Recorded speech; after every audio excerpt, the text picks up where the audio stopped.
sure you feel the vibes.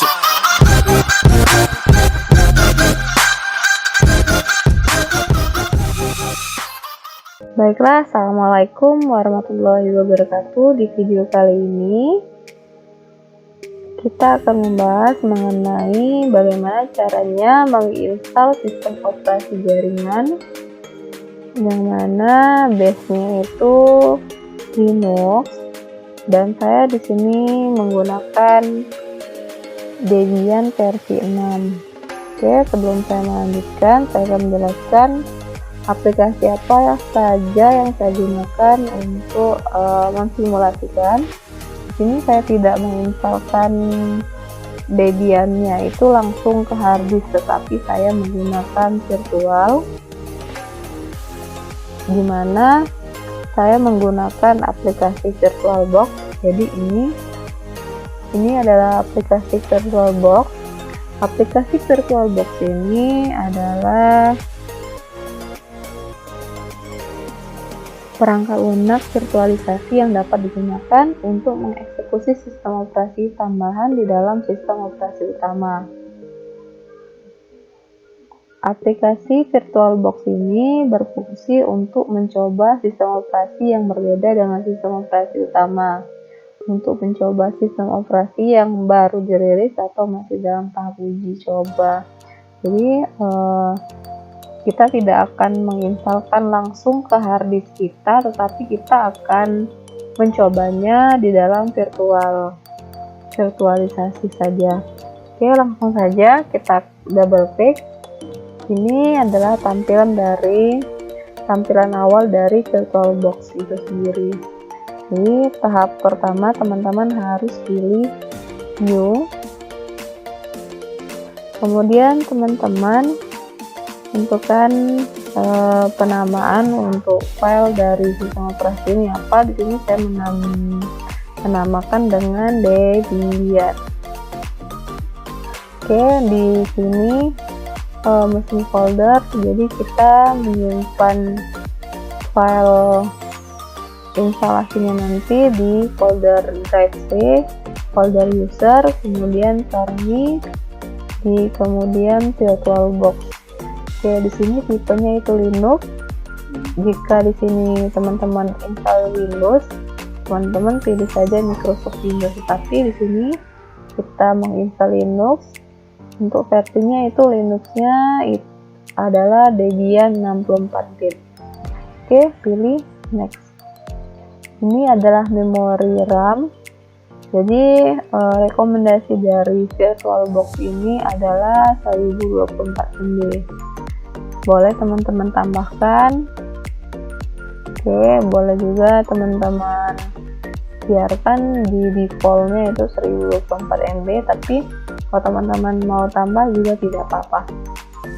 Oke, ini kalau di sini pilih create, kemudian harddisk tipenya itu next saja.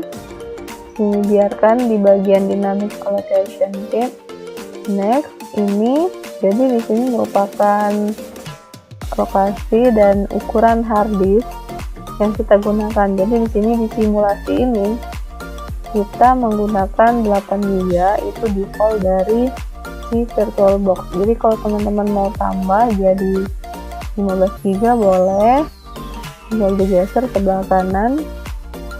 Oke, kita create. Oke, pada tampilan seperti ini berarti teman-teman sudah membuat untuk instalasinya sudah dibuat. Sekarang kita pilih start untuk melanjutkan.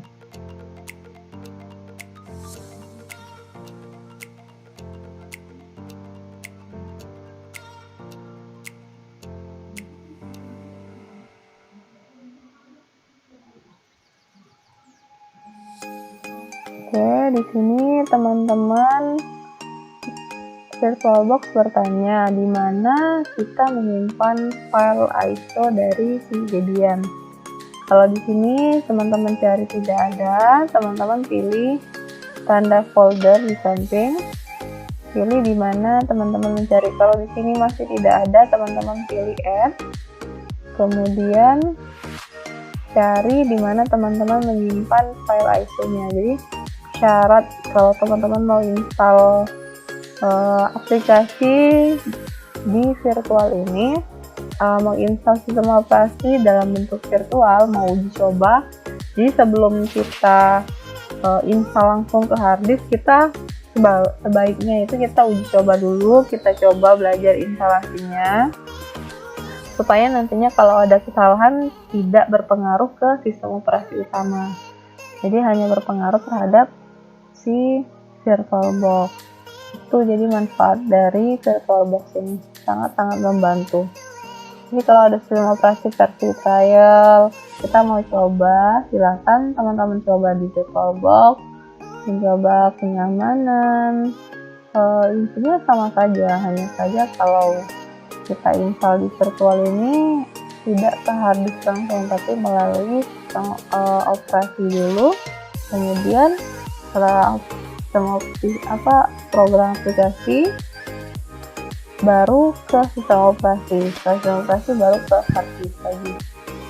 Oke, sekarang kita pilih di mana kita menyimpan Debian. Di sini Debian versi 6.0. Pilih open atau double click. Di sini kita arahkan di Debian 6.0. Pilih save.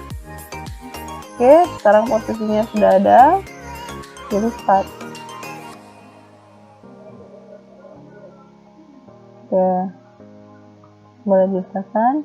Oke, pada tahap ini kita tidak akan menggunakan mouse, kita hanya menggunakan keyboard saja. Di tampilan ini teman-teman akan memilih kita mau install versi GUI atau versi CLI. Nah, kalau teman-teman mau pilih installnya base-nya itu GUI, teman-teman pilih graphical install. Tapi kalau teman-teman mau installnya itu base-nya itu CLI, pilih di install saja. Jadi di video ini saya akan memberikan tutorial bagaimana caranya install base-nya itu CLI atau command line interface. Enter. Teman-teman hanya akan melihat tampilan yang hitam dan biru. Nah, pada bagian ini teman-teman akan memilih bahasa yang akan teman-teman gunakan. Teman-teman boleh language-nya boleh menggunakan bahasa Inggris, bahasa Indonesia, bahasa Cina, bahasa Jepang, terserah teman-teman. Jadi kalau teman-teman mau pilih Indonesia, untuk bahasa defaultnya itu teman-teman tekan I 2 kali, akan tampil ke Indonesia. Jadi tidak perlu kita mencari satu-satu, kita tekan saja I 2 kali langsung ke Indonesia. Enter. Kemudian negara kita ada di mana? Ya, ada di Indonesia. Sekarang kita pilih keyboard. Tipe keyboard yang kita gunakan itu Inggris Amerika. Enter. Kalau teman-teman ingin memilih iya, teman-teman cukup enter atau pilih tab untuk berpindah kita posisinya di mana.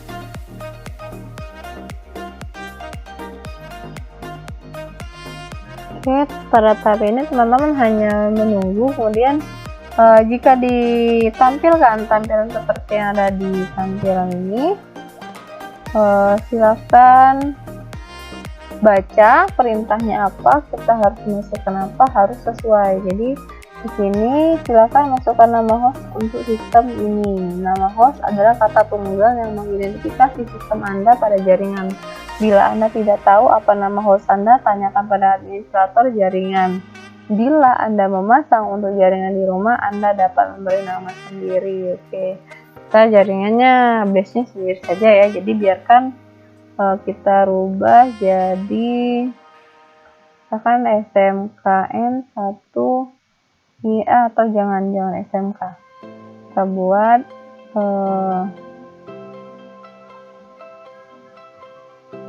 hostnya itu kita buat nama kita sendiri, Carmila, enter, pilih domain. Jadi domain itu terserah teman-teman mau google.com, mau smkn1 intan .sch.id. terserah teman-teman. Kalau teman-teman ada domain sendiri silahkan. Oke, lanjutkan. Kata sandi yang harus kita masukkan itu kata sandi password, yang kalau kita mau masuk ke sistemnya kita harus input password dulu. Jadi saya tidak akan pilih password yang sulit-sulit, saya akan hanya masukkan 1, 2, 3 ya, saya mudah mengingatnya. Kemudian verifikasi lagi 1, 2, 3, enter. Nama lengkap dari pengguna baru. Akun pengguna akan dibuatkan untuk Anda guna dalam aktivitas non-administratif. Silakan masukkan nama lengkap pengguna ini. Informasi ini digunakan misalnya saat mengirim surat elektronik ataupun oleh program lain yang menampilkan nama lengkap. Oke, itu saja nama kita, Carmila. Oke, nama untuk akun Anda ya, dikonfirmasinya lagi benar namanya nama Carmila. Oke, kata sandi pengguna baru kita samakan saja seperti kata sandi tadi, 1, 2, 3, enter. Verifikasi lagi 1, 2, 3.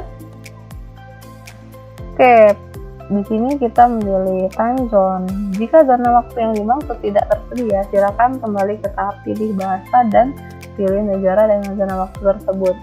Negara tempat Anda tinggal, pilih kota dan zona waktu. Karena kita tadi memilih Indonesia, jadi yang ada pilihan time zone itu Jakarta, Pontianak, Makassar, dan Jayapura. Jadi kita pilih Jakarta. Enter.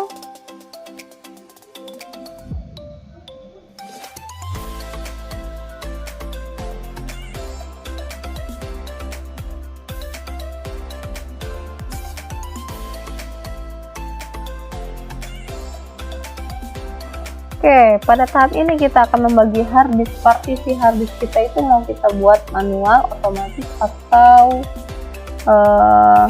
kalau kita pilih gunakan seluruh harddisk, dan setel. Nah, yang tulisannya itu terpandu itu akan membagi partisi secara otomatis. Sedangkan kita sendiri yang akan menentukan berapa kapasitas harddisk yang akan kita bagi, berapa partisi yang akan kita bagi, kita sendiri yang akan menentukan, tergantung kebutuhan teman-teman. Jadi di sini saya akan memilih manual karena saya akan membagi sendiri partisinya. Oke, pilih enter. Oke, pada tahap ini kita akan membagi partisinya.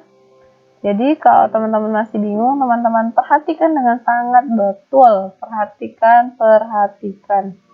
Di sini saya memilih SCSI 1, itu dianggap dari sebagai tipe harddisk kita. Ini kan karena virtual, ini tipe harddisk kita. Harddisk kita sekarang ada 17 GB. Sekarang teman-teman pilih enter.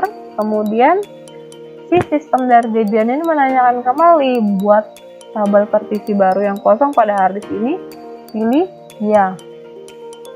Kemudian teman-teman pilih ruang kosong. Oke, buat partisi baru, enter. Nah, di sini 17 GB itu total seluruh harddisk yang ada di komputer kita. Karena ini virtual, jadi saya buat hanya 17 GB. Kita akan membagi 3 partisi. Yang pertama kita akan buat partisi root, yang kedua kita akan buat partisi web, yang ketiga itu partisi home. Partisi pertama kita akan membuat partisi root. Partisi root itu kalau diibaratkan ke sistem itu seperti drive C. Jadi kalau teman-teman tahu di Windows itu drive C. Oke. Kita buat rootnya itu misalkan 10 giga. Lanjutkan primer awal. Oke, di sini root dilambangkan dengan garis miring. Jadi ini merupakan simbol dari root. Oke, kalau di sini kita langsung ke bawah, selesai menyusun partisi, enter. Kemudian kita sudah membagi satu partisi, yaitu partisi root. Kemudian kita akan buat partisi yang kedua, yaitu partisi swap. Jadi partisi swap ini kalau diibaratkan itu sebagai RAM. Jadi kalau RAM utama di harddisk, RAM utama kita itu penuh, jadi akan beralih ke penyimpanan swap. Oke, jadi kalau RAM kita itu kapasitasnya sudah penuh sih, akan beralih ke swap. Istilahnya kalau bahasanya itu apa ya, cadangan dari si RAM. Oke, pilih sama seperti tadi, kita pilih buat partisi baru. Untuk swap ini tidak perlu terlalu besar, buat saja 2 kali lipat dari RAM kita. Kalau RAM kita itu 2 GB, jadi kita buat 4 GB. Kalau RAM kita 4 GB, berarti buat 8 GB. Jadi berhubung RAM saya ini 3 GB, jadi saya akan membuat 6 GB. Oke, pilih lanjutkan, enter. Pilih primer, pilih awal. Oke, nah pada step ini teman-teman harus ada beberapa sedikit yang harus kita rubah. Karena ini titik kaitnya itu masih home, jadi kita rubah ke swap. Karena kita mau buat partisi swap. Teman-teman posisinya kan tadi di sini, jadi teman-teman pilih ke atas, sistem berkas berjurnal, enter. Kemudian pilih ruang swap. Oke, setelah di sini sudah berubah, gunakan sebagai ruang swap, teman-teman pilih selesai menyusun partisi, enter. Oke, sekarang sudah ada 2 partisi yang sudah kita buat. Kita lanjut buat partisi yang terakhir. Jadi partisi yang terakhir, pilih ruang kosong, buat partisi baru. Oke, di sini tersisa hanya 1,1 GB. Jadi kalau home ini biasanya kalau di Windows lebih kurangnya seperti drive D lah, data itu mari kita menyimpan deh. Karena berhubung tadi kita membuat simulasinya itu hanya 17 GB, harusnya ini lebih dari 1 GB. Kalau teman-teman mau buat tadi awal partisi untuk harddisk tadi disimulasikan itu kita buat 20 GB, mungkin sisanya akan lebih banyak. Jadi kalau teman-teman mau banyak juga nggak apa-apa, tapi yang utama, yang paling penting dalam partisi di Linux itu adalah swap dan root. Oke, pilih lanjutkan, karena ini sisanya logical, pilih. Nah, untuk sini titik kaitnya itu sudah benar home, jadi teman-teman tidak perlu melakukan perubahan lagi. Untuk partisi yang terakhir ini, teman-teman pilih selanjutnya yaitu selesai menyusun partisi. Oke, kalau sudah ada 3 partisi yang kita bagi, ada 10 GB, 6 GB, dan 1 GB. Jadi kalau rootnya itu mau kita rubah, mungkin teman-teman maunya 5 GB saja nih untuk root, nggak apa-apa, terserah teman-teman, tergantung harddisk yang kita punya. Oke, pilih. Selanjutnya kita pilih selesai mempartisi dan tulis perubahan-perubahannya ke harddisk. Oke, ditanya lagi oleh si Debian, tuliskan perubahan-perubahan yang terjadi pada harddisk, pilih ya.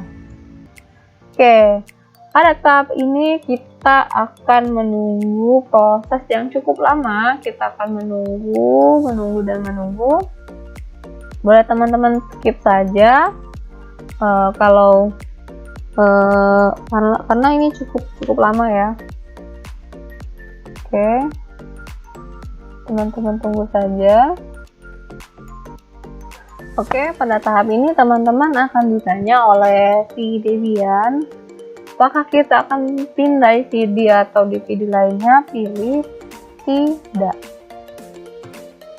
Oke. Gunakan satu jaringan cermin atau mirror. Pilih tidak. Oke, sekarang kita masih lanjut menunggu buka. Oke, pilih lanjutkan.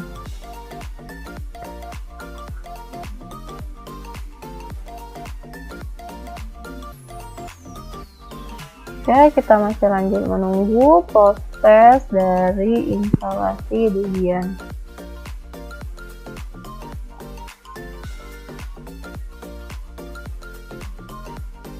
Oke, apakah kita ingin berpartisipasi dengan survei pengguna paket Debian? Pilih ya, karena kita salah satu untuk mensupport supaya terus berkembang open source dari si Debian ini, kita harus ikut berpartisipasi. Tapi kalau teman-teman mau pilih tidak juga tidak apa-apa.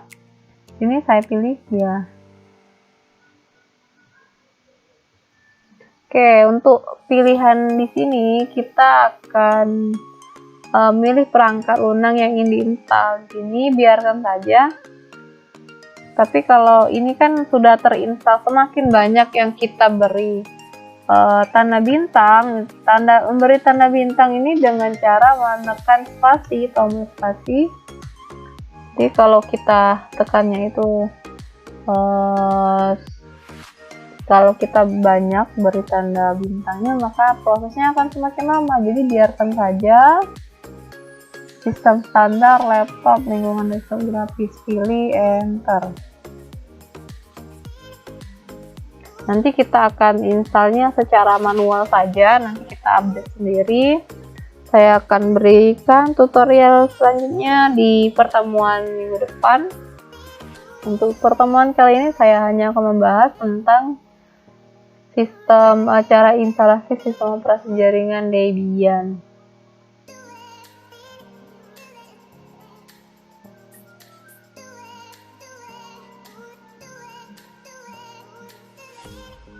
Pada proses ini cukup lama karena si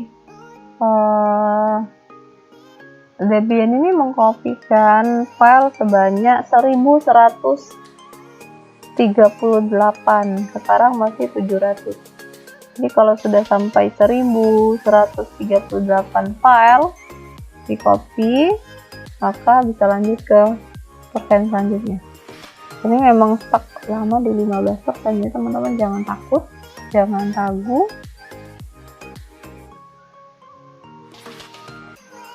Oke.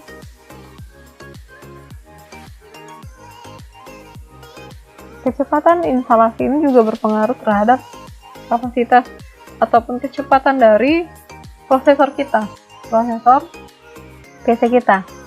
Tergantung juga dengan harddisk kita, karena sekarang sudah harddisk itu sudah ada versi terbaru, bukan versi terbaru sih, ada tipe penyimpanan yang terbaru yaitu SSD. Karena untuk kecepatan dari SSD ini hampir mengalahkan dari si harddisk, bukan hampir mengalahkan sih, sudah mampu mengalahkan kecepatan dari si harddisk. Dan harganya pun cukup fantastis, cukup mahal. Selain dari kecepatan, kecepatan instalasi ini selain berpengaruh terhadap prosesor, harddisk juga berpengaruh terhadap RAM. Jadi kalau RAM-nya semakin tinggi, maka akan semakin cepat prosesnya.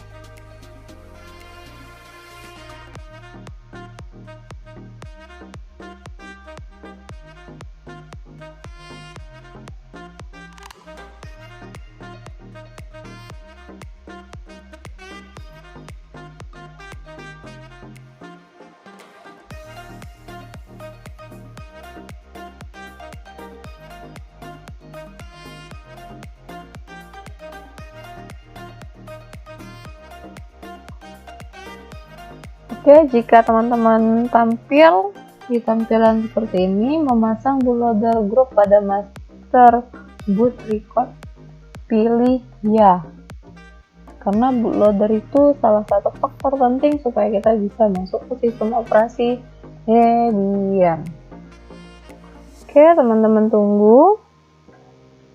Instalasi selesai, teman-teman pilih lanjutkan, enter.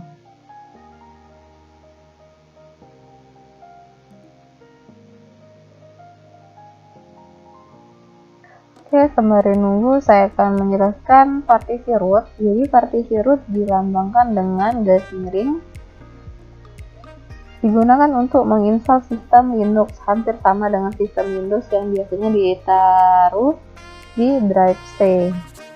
Oke, nah ini yang merupakan tampilan group loader. Ini tampilan awal, teman-teman tunggu saja. Oke, partisi yang kedua itu swap. Jadi partisi swap digunakan sebagai tambahan memori RAM ketika RAM tidak mencukupi ketika sistem menjalankan suatu program. Saya ulangi, jadi partisi swap ini digunakan sebagai tambahan memori ketika RAM tidak mencukupi untuk sistem menjalankan suatu program. Besarnya partisi swap biasanya 2 kali ukuran RAM. Jadi jika RAM yang kita gunakan itu 1 GB, maka besarnya partisi swap adalah 2 GB. Kemudian partisi home. Partisi home diperlukan untuk menghindari kehilangan data saat sistem Anda crash atau perlu di reinstalasi atau diinstal ulang. Kondisi seperti ini diasumsikan harddisknya hanya digunakan untuk satu sistem operasi. Anda bisa mempergunakan file sistem Linux ataupun file sistem Windows untuk partisi ini. Partisi home selain digunakan untuk tempat penyimpanan data user, juga digunakan untuk beberapa program untuk meletakkan file konfigurasi menyesuaikan dengan ukuran partisi home dengan kapasitas harddisk. Ini hampir sama seperti drive C kalau di sistem operasi Windows. Oke teman-teman, ini merupakan tampilan dari Debian versi 6.0. Nah, jadi di sini merupakan pengguna user. Untuk password saya tadi memberi password 123. Login masuk. Jadi kalau teman-teman pada saat instalasi memilih bahasa yang digunakan itu bahasa Inggris, maka yang ada di sistem operasi itu bahasa Inggris. Jadi karena saya menggunakan bahasa Indonesia, jadi untuk default dari sistem operasi ini adalah bahasa Indonesia. Oke, jadi ini merupakan tampilan desktop dari si Debian. Jadi tampilannya. Nah, tadi pada saat proses instalasi kan kita tidak bisa menggunakan mouse, tapi setelah proses instalasi kita sudah bisa menggunakan mouse seperti biasa. Oke, jadi sama ini seperti sistem operasi pada dasarnya itu ada. Jadi kalau di Windows itu ini recycle bin. Jadi kalau di Linux itu tong sampah. Oke, di sini. Jadi ini merupakan sama seperti drive yang ada di Windows. Jadi ada juga sistem berkas. Jadi sistem berkas ini identik dengan data D. Oke nih.